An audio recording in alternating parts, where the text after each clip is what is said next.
For my Vis Com folio this year, I decided to generate a colouring in book and packaging to go along with it. So here is my process of doing so. A lot of it first was research. So I researched different packaging designs and colouring in books, and then I researched like an audience that would suit my concept. Then I began like kind of creating an aesthetic, and I looked at materials and media and different things like that. And I created a mind map to help generate more ideas.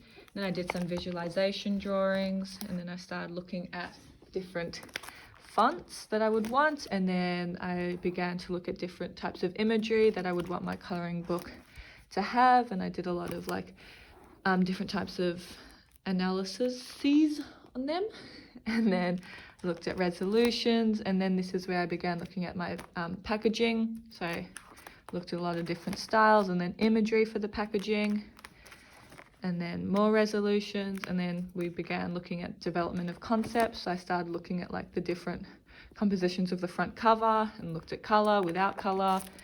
I did surveys and looked at more elements and principles, and yeah, there's some more of that.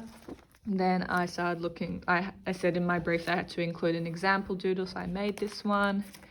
And then these are the different colouring in pages, and then this ended up being the front cover. And then you got the back cover and a little blurb, and then I got feedback from my classmates. And then we moved back onto the packaging, so I started looking at different ways in which the packaging could be designed, and more elements and principles, more feedback.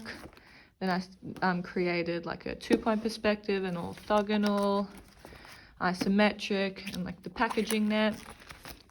And there's the final presentation for the second one. But if we move over here, you can see, so over here we have the isometric of it, then we have the packaging net of it, then we have the 2-point perspective of it, then we have the orthogonal, and then it isn't created, like due to COVID reasons I could not make the book, but here is the front cover, and then you have all the different pages. If you flip through, you can have a look. Actually, you can't because you're not here. If you could, you would. And then that is the back page. Thank you very much.